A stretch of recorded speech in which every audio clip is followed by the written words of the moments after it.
Hey everyone, welcome back to my channel. So Netflix's Red Notice, which was just released a few weeks ago, has The Rock, Gal Gadot, and Ryan Reynolds. It's a great buddy comedy, and it is now Netflix's most viewed movie of all time, passing Sandra Bullock's Bird Box. Now, it's also a meme at this point. When any movie is basically well received by the audience, almost any movie, all the critics are basically bound to hate it, because that's exactly what's happened with this movie as well. So let's take a look at the numbers on how it's doing and how it went to number one. And let's take a look at what the critics have to say about this movie and how ridiculous they are. This is one from Channel 9 in Australia. Red Notice is now Netflix's most watched movie of all time. So it says Dwayne Johnson is reason to break out his Teremana. I think that's some tequila. And then 2021 with a toast. His latest film, Red Notice, is now the most watched Netflix movie in history, according to the streaming giant.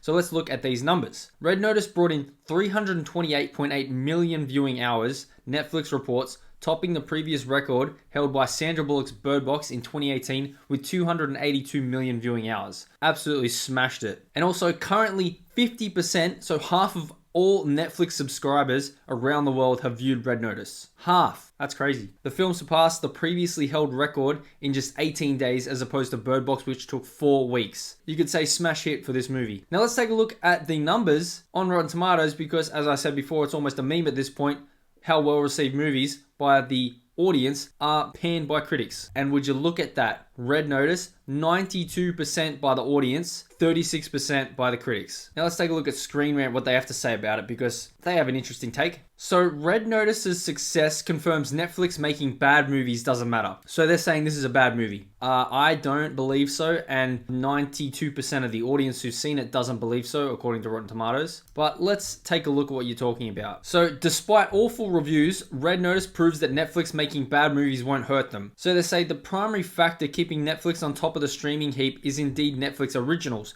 both TV shows and movies. They provide constant supply of content to keep subscribers hooked. It's no secret Netflix has been pouring billions of dollars into its originals, and Red Notice is the culmination of that push. And then they go into this bit here, which I referenced before. While critics and audiences have differing opinions on movies is certainly not a recent phenomenon, the meme, that dynamic is oddly common when it comes to Netflix originals. Of Netflix's 10 most watched original movies to date, 4 of them, including Red Notice, have had RT scores in the 30s or below. And then they want to say about some of those Adam Sandler movies, which these aren't blockbuster hits. They're just Adam Sandler at the end of his run working with Netflix to make something, just to make some content. But Red Notice is definitely not that. The reason why they're saying it's such a flop, or they believe it's such a flop, is because the reason why bad reviews almost never seem to hurt Netflix movies is that audiences are just more forgiving of flaws in movies that don't cost them exorbitant theatrical ticket prices or require them to leave the comfort of their couch. If it's a bad movie, people aren't going to say, I'll give it a 92% rating because I didn't have to leave my house. I don't believe that for a second. If it's such a trash movie, what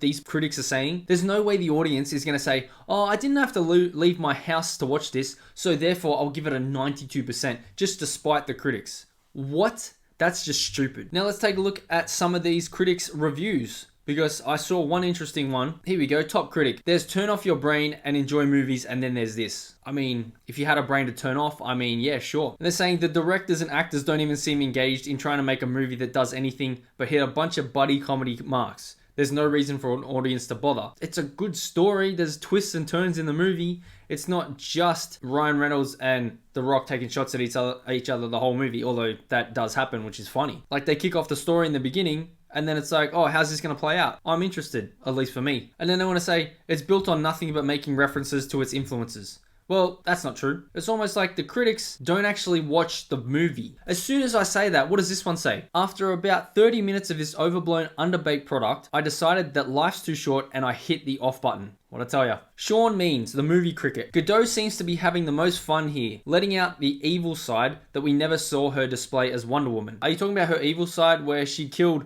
Ludendorff in World War I just before she said, my mother was right, the world of men doesn't deserve us? I don't know if that you count that as evil, but she just murdered someone. Also, she does, in Zack Snyder's Justice League, she does cause a few people to be injured when she absolutely yeets someone. She causes them to be injured with the glass shattering all over the place when she And what did you think of Zack Snyder's Justice League? I wonder what he thought about it, because if he thought Wonder Woman wasn't evil at all, what did he have to say about her? The Amazon princess who goes by Wonder Woman. Okay, so he doesn't really say anything about what happened, what I just referenced, when she ends up killing someone. Again, wants to go on and bash the fans for wanting the Snyder Cut released in the first place. I wouldn't be surprised if the Snyder fans start demanding their sequel too. After all, they're on a roll. These fans complained, tweeted out conspiracy hashtags, and generally poisoned the DC fandom to get their precious Snyder Cut. And now they have it. So that's who we're dealing with critics who want to talk about these movies. So I don't trust these people at all. Go watch Red Notice. I love the movie. It's a banger. It's a 9.5 from me. The only criticism I do have, which one critic did actually say, is this one here. Now, not about the plot,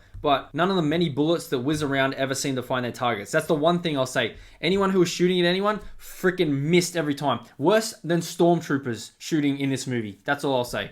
That's the one gripe. So I'll give it a 9.5 out of 10 for that, because I love this movie. So critics can go shove it, because 92% of the audience liked it, and it is now the most watched Netflix movie in history. 328.8 million hours. Let me know what you guys think in the comments below. Don't forget to smash the like button, subscribe to the channel if you haven't already, share this one out, and I'll see you in the next one.